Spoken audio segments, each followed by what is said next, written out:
중국 텐진. 처음 보았을 땐 세계에서 가장 화려하고 높은 건물 중 하나를 짓기엔 완벽한 장소 같지는 않은데요.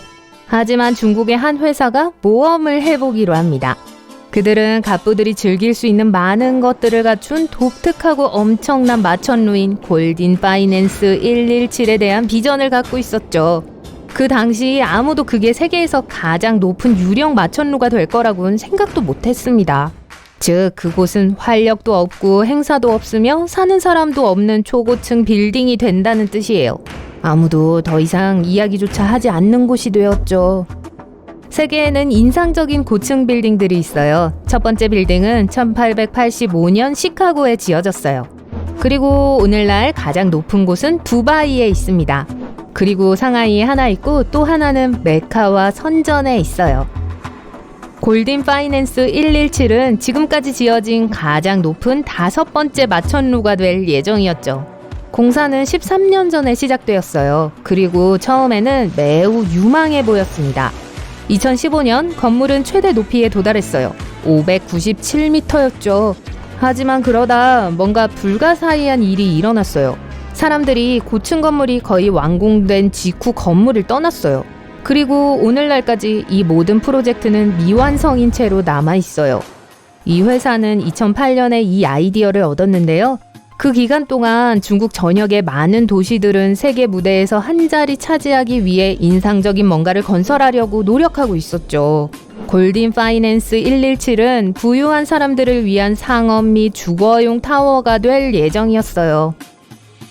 이탈리아와 프랑스 스타일의 인테리어 디자인, 폴로클럽, 넓은 정원. 이 마천루의 꼭대기에는 3층짜리 다이아몬드 모양의 아트리움이 있을 예정이었죠. 그리고 수영장과 스카이바 레스토랑도요.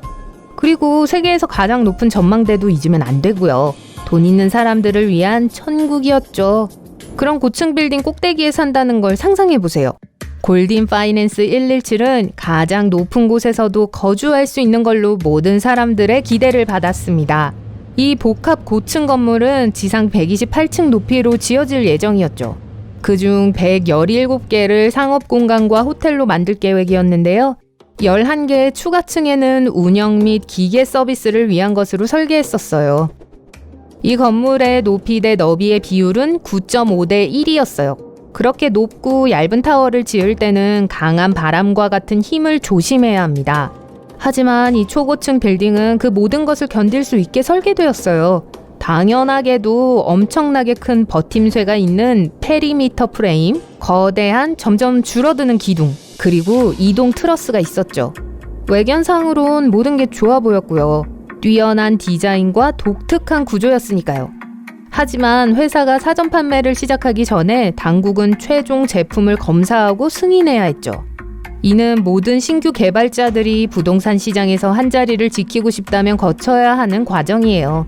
국가는 높은 수준의 품질을 유지하기 위해 잘 확립되어 있고 신뢰할 수 있는 회사만을 원하니까요. 과거에 이 초고층 빌딩을 짓고 있던 회사는 중국 시장에 새로 나타난 회사였습니다. 그래서 그들은 프로젝트 자금을 단독으로 조달해야 했어요.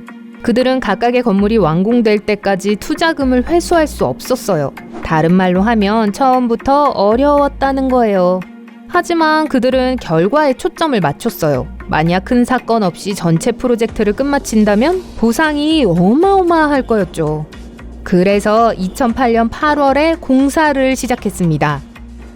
중국은 2008년에 일어난 세계 금융 위기에서도 살아남았어요. 하지만 여전히 시장에 영향을 미쳤죠. 결국 회사에 많은 압박을 가했고 2010년 1월에 그 초고층 빌딩 건설은 중단되었습니다. 2011년에는 상황이 나아졌어요.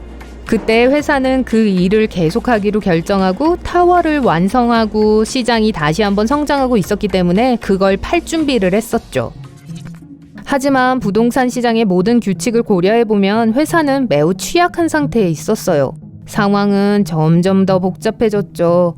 2015년 이번에는 주식시장에 영향을 미치는 새로운 위기가 있었어요. 일련의 불행한 사건들이 계속 반복되었어요. 모두가 전체 프로젝트에 대해 이야기하는 걸 멈출 때까지 말이죠. 또 다른 문제는 위치였어요.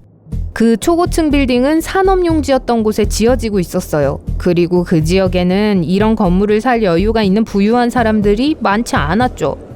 회사는 아마 공사가 끝나면 사람들이 그곳으로 이사하기를 희망했을 거예요. 하지만 그런 일은 일어나지 않았죠. 중국은 일반적으로 전 세계에서 가장 많은 고층 건물을 보유하고 있어요. 그러니까 1,400개의 초고층 빌딩이 있죠. 미국은 800개 이상의 고층 빌딩이 있어서 2위를 차지합니다. 그리고 일본은 250개 이상의 초고층 빌딩을 갖고 있어요. 2018년은 중국이 세계 어느 나라보다 더 많은 초고층 빌딩을 지은 해예요.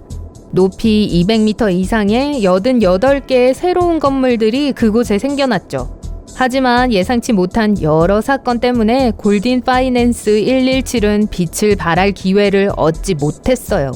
이제는 2018년 이후로는 사람들이 이야기하지 않는 유령 타워가 되었죠. 건물이 오랫동안 미완성인 상태로 남았던 경우는 이뿐만이 아닙니다. 독일 베를린 신공항은 2012년 6월에 문을 열 예정이었어요. 이렇게 마감일을 놓친 프로젝트가 이번이 처음은 아니었지만 가장 기억에 남는 것 중 하나였죠. 공항은 막 문을 열려고 했어요. 하지만 그 직전에 검사관들이 약 12만 개의 결점들을 발견했죠. 예를 들어 몇몇 자동문이 열리지 않았어요. 화재 안전 문제가 있었던 거죠. 당국은 또한 축 늘어진 지붕을 발견했어요. 약 17만 킬로미터의 케이블이 잘못된 방식으로 연결되어 있었고요. 즉, 어떠한 불을 켤 수도 끌 수도 없었던 거예요. 전문가들은 9년 동안 이 문제들을 해결하기 위해 노력했어요. 공항은 연간 2,700만 명의 승객을 처리하기 위해 건설되었어요. 2019년 4,500만 명 이상의 여행객들이 베를린에 있는 포화 상태의 다른 두 공항을 통과했어요. 이 공항들은 이제 문을 닫고 확장하기 시작한 새로운 공항과 합병할 예정입니다. 전체 프로젝트의 원래 예산은 9조 원 이상이었지만 향후 몇 년 안에 늘어날 것 같아요. 이 아이디어는 1990년에 시작되었는데요. 공항을 지을 알맞은 장소를 찾는 데만 6년이 걸렸어요. 공식적인 공사는 10년 동안 시작하지 않았어요. 이 공항의 원래 코드도 인도의 공항에서 이미 사용 중이어서 변경해야 했어요. 하지만 2000년대 초에 공항을 설계했다면 그게 2020년 이후의 여행 습관과 기술에 맞출 수 있을까요? 또 거기에 있어야 할 모든 비행기들을 위한 공간이 충분하지 않아요. 그럼에도 2020년 이후로 공항은 개방되어 점점 커지고 있어요. 한편 폴란드의 크라쿠프의 한 타워는 스켈레톤이라는 별명을 얻었어요. 자랑스럽게 높이 서 있지만 아직 완성되지 않은 폐허는 정말 해골 같아요. 92m의 높이로 크라쿠프에서 가장 높은 건물 중 하나죠. 이 프로젝트는 1975년에 시작되었지만 그 당시에 일어났던 그 나라의 몇 가지 어려움 때문에 중단되었어요. 그 타워는 오랫동안 버려져 있었고 여러 번 소유자가 바뀌었어요. 종종 광고판으로 포장되었죠. 다행히 미완성인 채로 남겨지지는 않았어요. 2016년 최신 재건 과정이 시작되었죠. 주 목표는 이 초고층 건물을 현대적 사무실 건물로 바꾸는 거였어요. 지금은 완성이 되었습니다. 이 타워는 중앙의 메인 건물과 5개의 사무실 건물로 구성되어 있어요. 건축가들은 1920년대와 30년대의 스타일에서 영감을 얻었죠. 꼭대기에는 테라스가 있어요. 미래에는 이 건물의 역사를 담은 박물관이 초고층 빌딩에 나타날지도 몰라요. 그리고 유령 타워가 하나 더 있어요. 이번에는 태국 방콕에 있습니다. 외부에서 보면 방콕 스카이라인의 또 다른 부분인 것 같아 보이죠?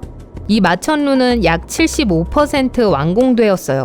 하지만 자세히 보면 내부에 많은 구조물들이 없는 게 보일 거예요. 원래는 호화 빌딩이었어야 하지만요.